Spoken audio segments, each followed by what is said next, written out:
Okay, here we go. I'll try to make this quick, as has become the new normal. I'll try for half an hour. No guarantee that that will happen. And no Josh this time, as Josh is sick, so I don't want to bother him. So I'm going to have to actually remember to check chat for bots and stuff and actually ban people myself. Get that on for however long it lasts for. Although they are really slacking with demonetizing me. They haven't shut me down since August.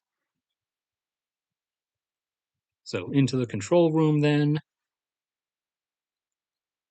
Set that to live chat. Get out of my screen. I'm already muted. Now, let's go over here. Get this up. Come on. You can do it. What the? Not this again. I don't care about your stupid. Where is it just this? Is this okay? I don't care about your stupid Google projects. Excuse me, can you do what I'm telling you to? Please zoom out. Thank you. Or we are going slow. Oh man. Yep, we're going slow. Google does not feel like cooperating. Oh no, there it goes. And get this up as well. Oh, I have a DM message again. Interesting. Don't misinterpret that. But that is what it somewhat looks like on like real streamers. Whenever they pull up Twitter, they usually have waiting messages. Don't misinterpret that though. And done. Let me adjust this stupid cord. So the laptop is not reverting itself to battery power. All right, I'm going to take a chug of water and then we're going to go through this. And I'm going to try to keep it under half an hour because I want to eat.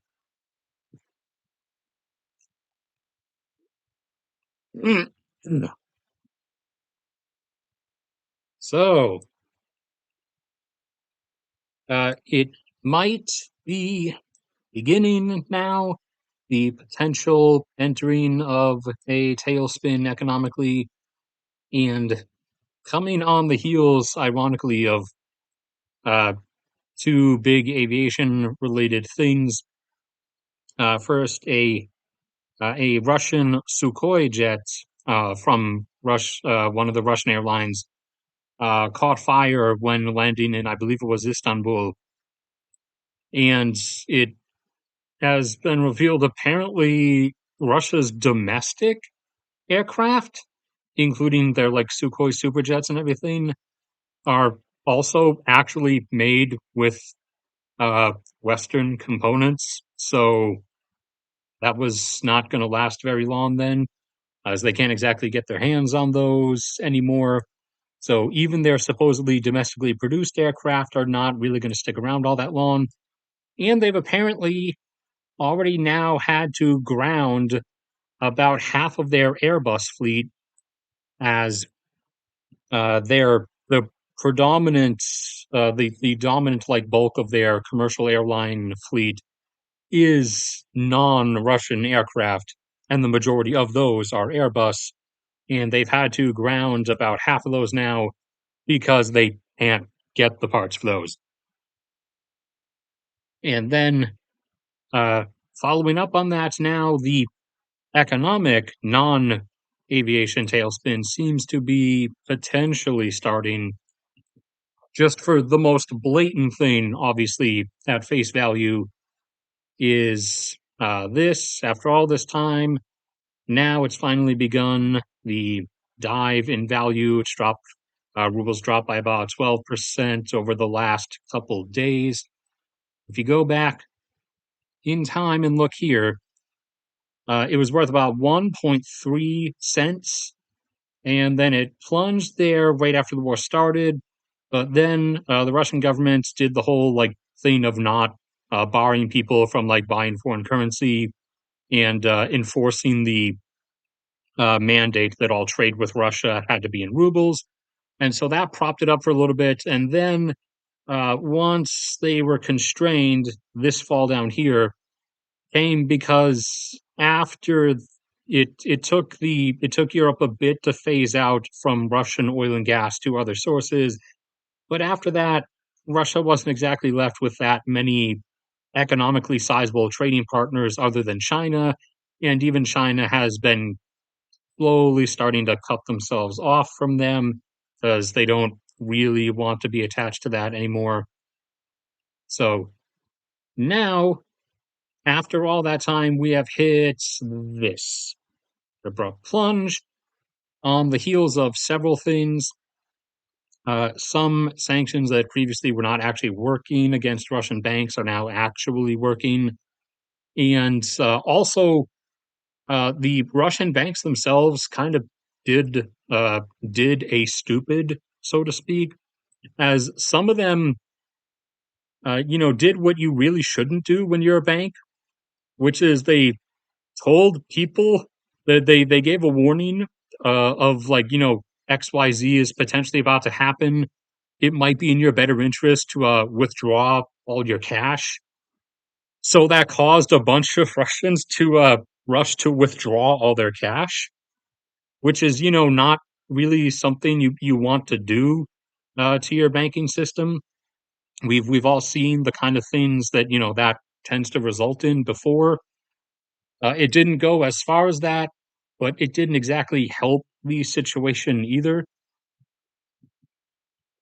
So that has begun over just the last few days, along with quite a stack of other things that are now all coming together. So everyone's aware by this point, I think. You've either seen it yourself or it's been mentioned before. Loan interest rates in Russia have now been cranked up into the 20s in percentile. I think it's still at 21%, but it might have been brought up to 23 or 24. And interest rates on mortgages are now heading out of reach for people, as those have been cranked all the way up to almost 30%, whereas usual average in, not Russia, for example, is around, say, the US average right now is about 7%. And the banks themselves have also stopped offering the family preferential mortgage, which, for those who don't know, is one of the various means Moscow has tried to implement to increase their birth rate, is by making mortgages easier on people who have multiple children. However, the banks have stopped issuing those as of this either this week or last week, because in order to still get the money they otherwise would, the way that was handled is obviously the government just compensates the loss that the bank would be taking by giving the family a much lower mortgage. However, the banks have said that Moscow has stopped compensating them. They've stopped issuing out that money. Where's the money gone? I wonder. So now the banks have stopped doing those family preferential mortgages. So that's, not exactly going to end all that well. And the money has gone to a number of places, you know, here. It's also disappeared from more than just those places. So you remember I told you guys last week that the government cut in half the Russian railway network's budget. Well, now, in another brilliant effort to save money so that they can continue throwing money into here, the Russian utilities network, their gas distribution for heating their electricity and stuff, their internet providers, the maintenance of the fundamental underlying infrastructure. That was going to receive roughly $600 billion worth in funding from the Russian government uh, over the next 5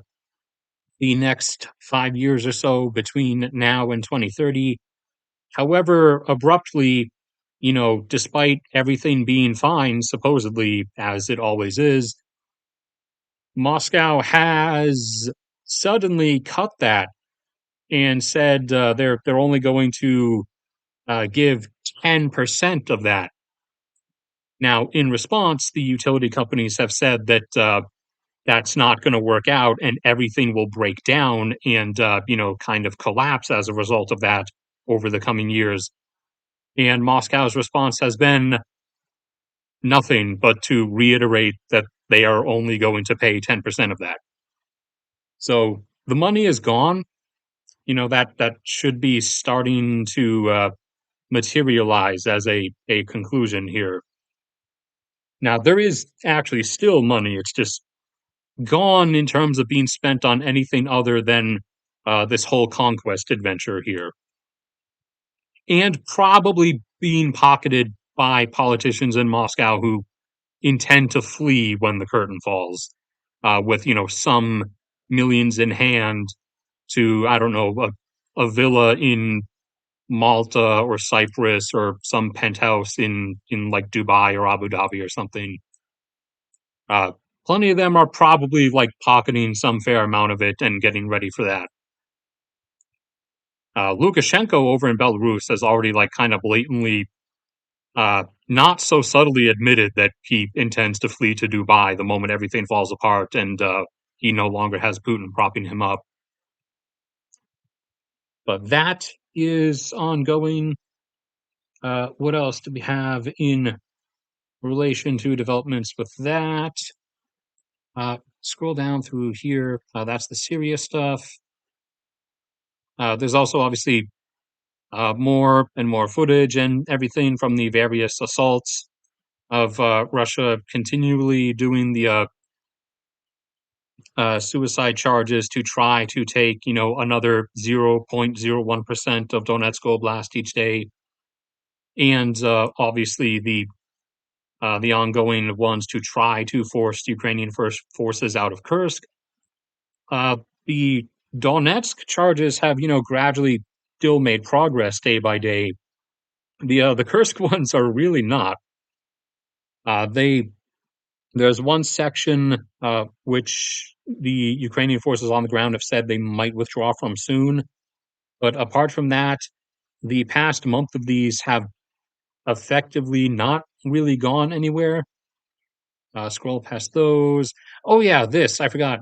Russian defense companies, the companies that actually manufacture their stuff, what few are still functioning, uh, have been telling Putin they can't afford loans anymore. Which the reason they need loans is because they're not really profiting. Because now the domestic market is their only market.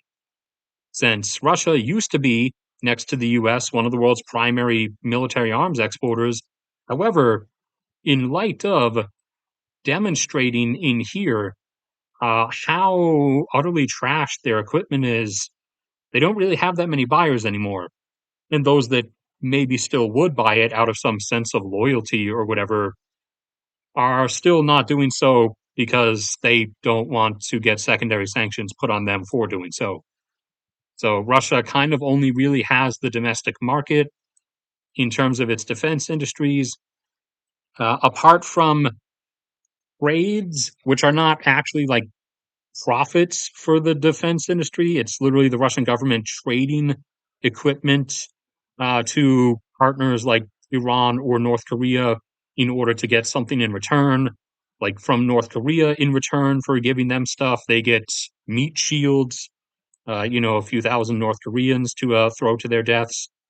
And from Iran, they get missiles, since Russia can't manufacture those fast enough, and also the Iranian ones are kind of better than the Russian ones.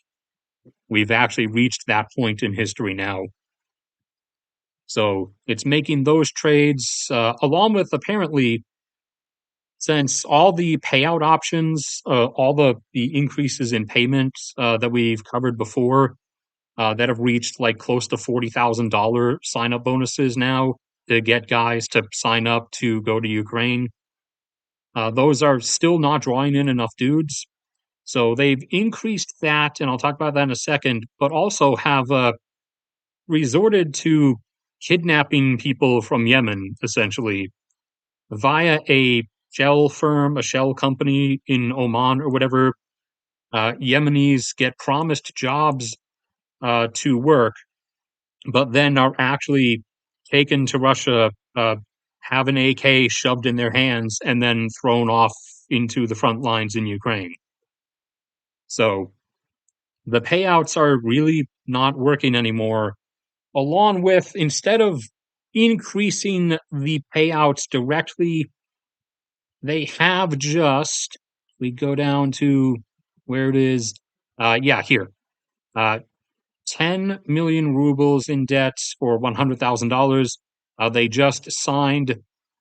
They just signed a thing that, apart from the sign-up bonuses, they will write off up to $100,000 equivalent, at least as of the time this was signed a few days ago, in debt for those, also for those who sign up to go to Ukraine or go to Kursk. And that is kind of a cop out, basically, because the sign up bonuses they kind of have to pay.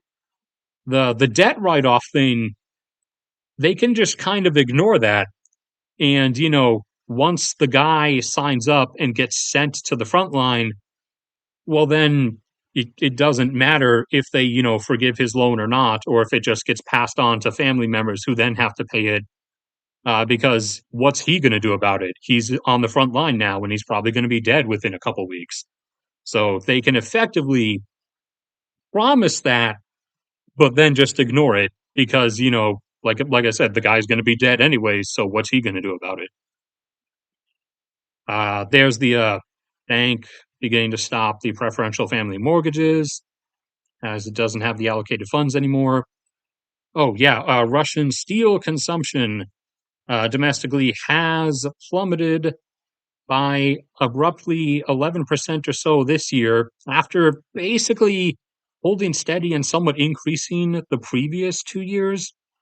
As now construction on stuff is starting to be curtailed because the companies that are either contracting the construction companies to build stuff can't afford to do so anymore because they can't afford the loans, and or the construction company itself can't actually get a hold of the necessary stuff to do so because they can't afford the loans, or they seriously stuff that they need from the outside is not actually getting in sufficient numbers anymore.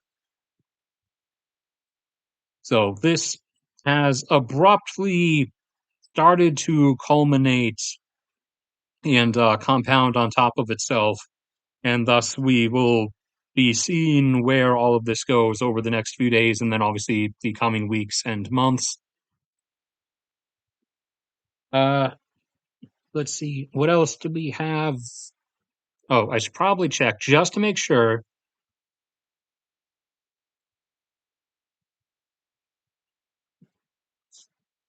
That is not one I have seen, at least as of yet. Okay, no one is doing anything they shouldn't. Okay.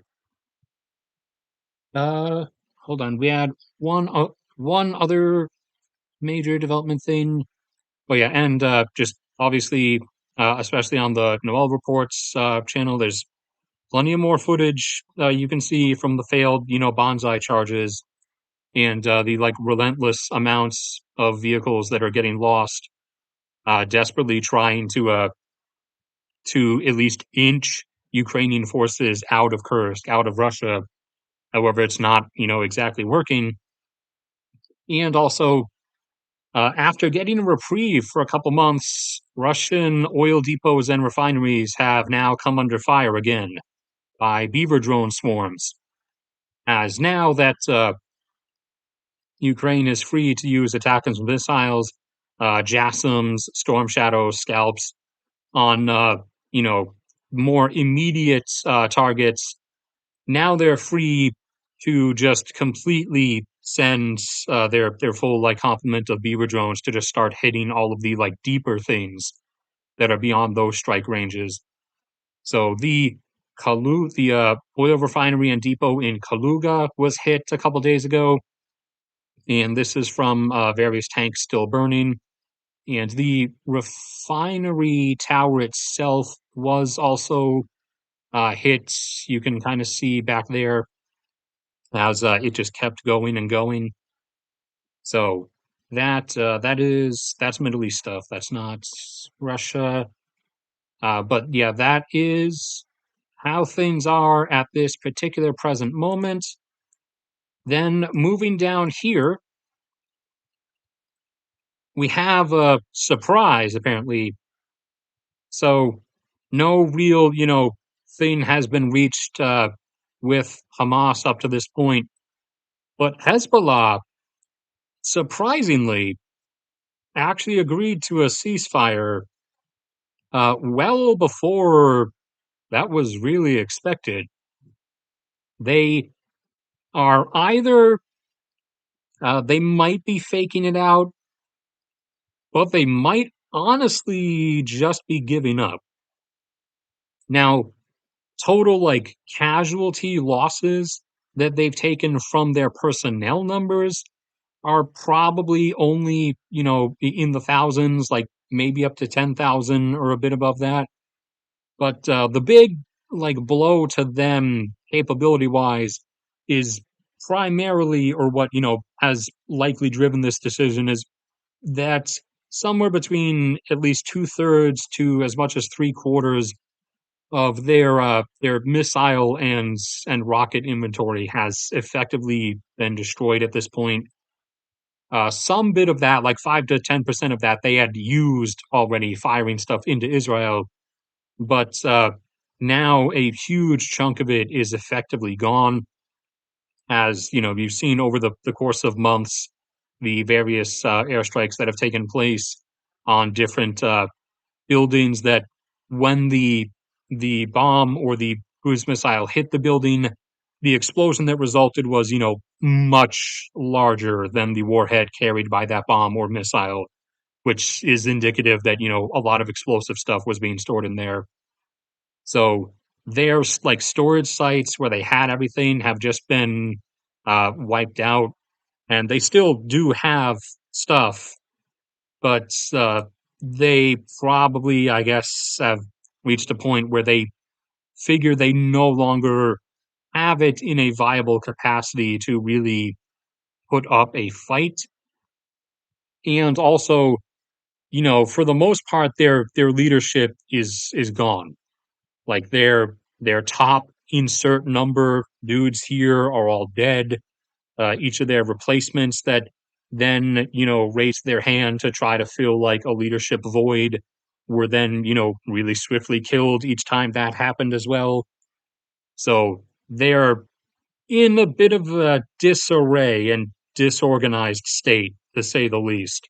Apart from having, a huge chunk of what arsenal they had on hand destroyed, and the fact that they're not getting resupplied anymore because stuff that attempts to be smuggled over to them from Iran across northern Iraq and then through Syria, none of it actually makes it now because any convoys of the sort just get airstriked when they're passing through northern Syria.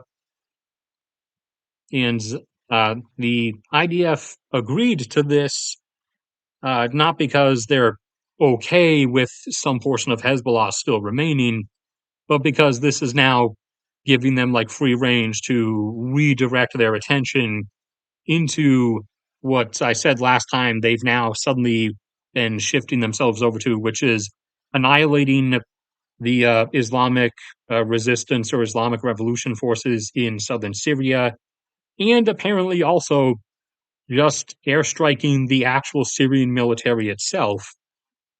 Now, in light of that, where is it? Oh yeah, up here. So up in Aleppo, the Syrian rebel forces have, in follow up light of the Syrian military now suddenly being hammered by the IDF, the Syrian rebels launched a surprise sudden assault on Assad's forces across the northern front lines. And around Aleppo, they have made serious gains over just the last 48 hours. They've overrun several miles and a number of different positions, and even encircled fair bits of dudes, and actually wiped out some Russian special forces who were on the like front line with Syrian troops, as opposed to at their own bases, or being deployed to some covert black ops thing like you would normally use special forces for if you were anyone other than Russia. But those guys were on the regular front line for some reason, and they're all dead now, so that's also a thing. And like I said, for the moment, the IDF is only airstriking the Syrian army. They are not striking the Syrian Air Force or air bases yet. They probably will eventually, but the air bases are where Russia also has its forces.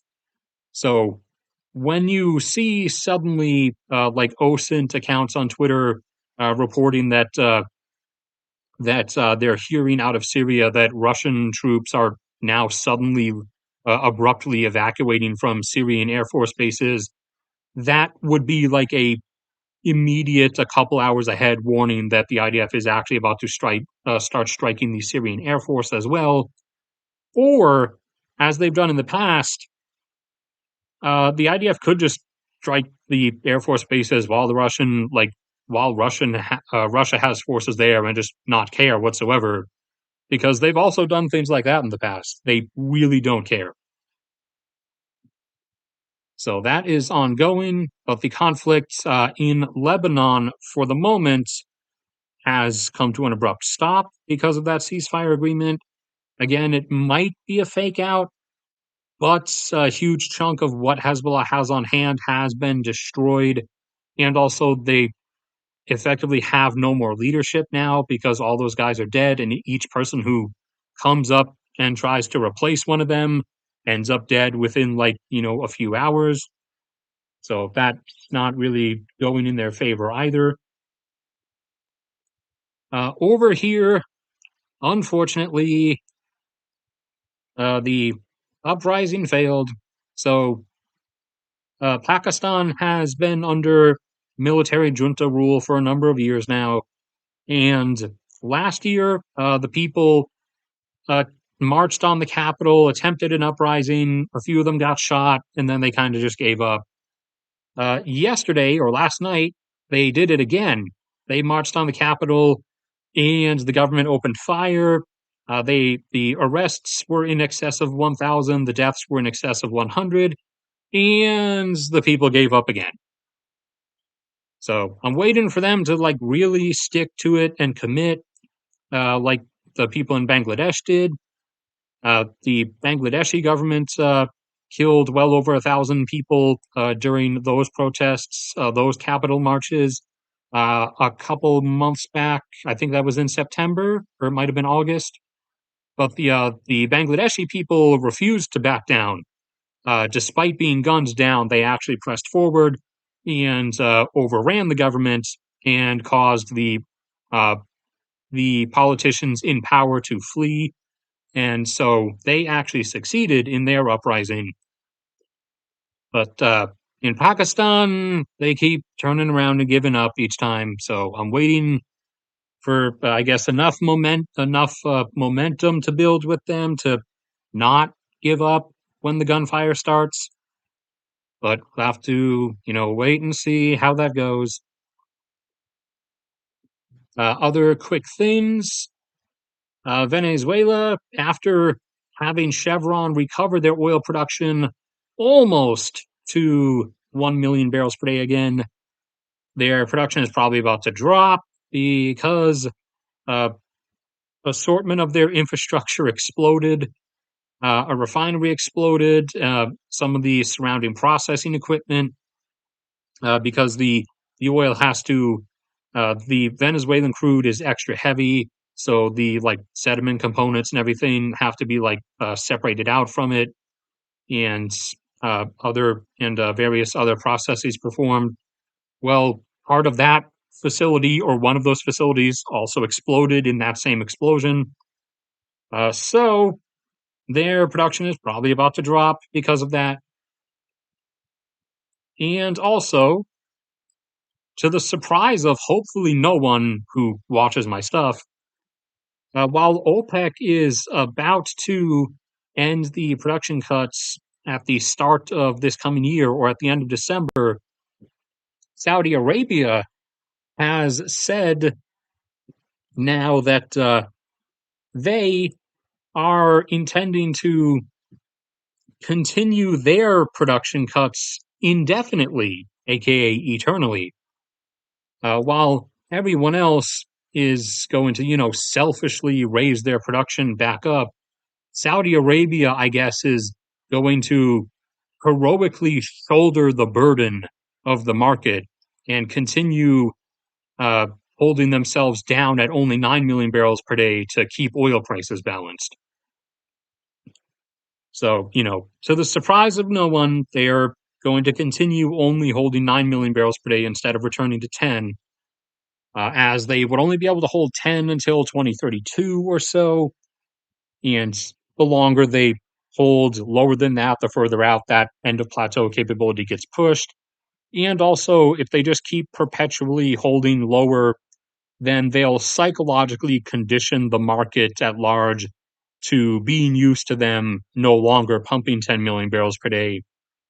And people will get used to them holding 9, so that then when they go a bit lower than that, it won't seem as dramatic because instead of, well, they normally would do 10, people will, after a number of years, say, no, 9 is the normal that they usually hold. So they're likely going to do this whole stair step routine across the coming future as their capabilities gradually dwindle down. And Russia's oil production, as their domestic industry continues to fall into tatters, has dropped again, most likely by over 100,000. And that is after they had just bumped back up a bit from 8.97 up to 9.01. However, now the numbers have taken a further dive, so they're probably down to, or maybe even a bit under 8.9, and that is obviously going to continue onwards.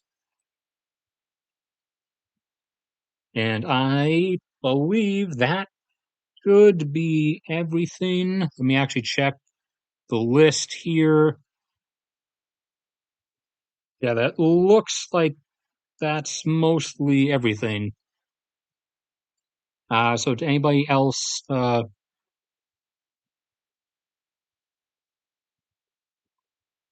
blah blah blah. When global, uh, yeah, that's an up in the air thing because remember there's countries that are the OPEC members for the moment are still intentionally holding back artificially. Saudi Arabia is obviously going to continue staying down at only 9, but others like the UAE are going to, flare back up to the numbers they want to be at. And there's others like, Venezuela who are, about to fall down by hundreds of thousands of barrels per day because this facility exploded. So, what the? Oh, come on, don't start doing this to me again. So that's not like a solidifiable thing because there is now, and especially with the fact that the IDF is inevitably going to start doing further airstrikes to Iran, which are going to start affecting Iran's oil and gas production. There's so much like geopolitical and human factor stuff that's stacking up now in both directions that the amount of like sudden surges or drops, unpredictable like sudden surges or drops, would throw that off. But I can take you to, no, it wouldn't be in here. It would be over here, right? Is it here? As a really, really broad general projection, what you should see over the coming future should be something like this. Like the highest point of global oil production ever should be reached during the second half of this decade, after which it will tip over and start a gradual decline over the 2030s until entering the 2040s. It then tips over into a steeper thing. And for further stuff and all the other like types of graphs and charts and things, if you go to my channel, go to any of the most recent videos and go to the description, there's a free access Google Drive you can click on here that has all kinds of docs that are full of different types of charts and everything. I am transitioning everything over to folders with individual image files that you can click on so that you don't have to scroll down infinitely on a document page. But I do have one with the projections or the most likely future oil production projections for each country. We'll pull up Brazil for a random example. So obviously to show some, further back portion, I do include some of the production up to this point. The graphs all start from 2005 and go up to about 2065. And I'm trusting you guys to be capable on your own of figuring out that the end of 2024 or start of 2025 is right here in the middle between 2020 and 2030. I'm trusting you guys to get by without me having to draw an actual line there. So, for example, like Brazil is one of the only real factors that will uh, prop up oil production and keep it climbing a bit. So, like, that's what Brazil will look like. And then you have, for example, Canada is going to peak out up in the fives once it gets up to like 5.5. And then as the other non-long-term stuff decays, then it inches its way down to only having the tar sands remaining. And then there's other stuff like China's resurgence. And keep in mind, this is, for China's graph, this is if there is no attempt and failure at a Taiwan invasion, which there is going to be. But if there was not, this is what China's natural downward decay would look like in terms of their production. And this is what Colombia is going to look like. They're just going to keep going down, especially since they already banned any new oil and gas exploration in the country. So on an individual country basis, you can go look through those or any other files, actually, because like I said, there's tons of them, and I'm constantly upgrading these or updating them over to new numbers and new data, and switching, obviously, the ones that are still stupid, scroll down infinitely through a Microsoft Word doc like this. I am gradually shifting all of those over to actual folders where you can just go right to a country you want and pick it. So that's going to take a bit of time, but I am working on that. And to answer the other question in chat about the IDF wanting a base in Somaliland, I doubt it. They already have a overseas military base right here in on these islands offshore of Eritrea. The Israeli government, like, paying to lease out that land is kind of one of the Eritrean government's only sources of revenue. So they already have stuff right here. They could just expand it. They could just, like, add more storage sites or more barracks or additional runways and hangars. They're not, there wouldn't really be a point to them having a thing down in Somaliland. And their funding is not exactly infinite. They don't and can't really operate that many overseas sites. They primarily only have the one offshore of Eritrea, and they do also. The IDF does also operate a site in Libya, if I'm remembering correctly. I'm pretty sure it's Libya. So I doubt they're doing that because again they already have this and they're already paying for this, so they could just expand their presence on this, and that's basically the same distance. Actually, for the most part, that's closer in a lot of cases, since the Houthis are primarily in this area right here. So what Israel already has is like fair enough to deal with that. And I mean, they could just, if they want to, they could just buy or lease more land there and just expand their presence. But anyways, that should be it. We probably run over time. Yep, I'm about 11 minutes over time. So that's where this is going to end for this one. And uh, over here, no. Oh, message redacted. You didn't say anything you weren't supposed to, did you? No super chats or anything, and no other questions. It looked like, at least, or at least nothing that I see. So I'll give it 10 seconds for the stream delay, and then I'm cutting it.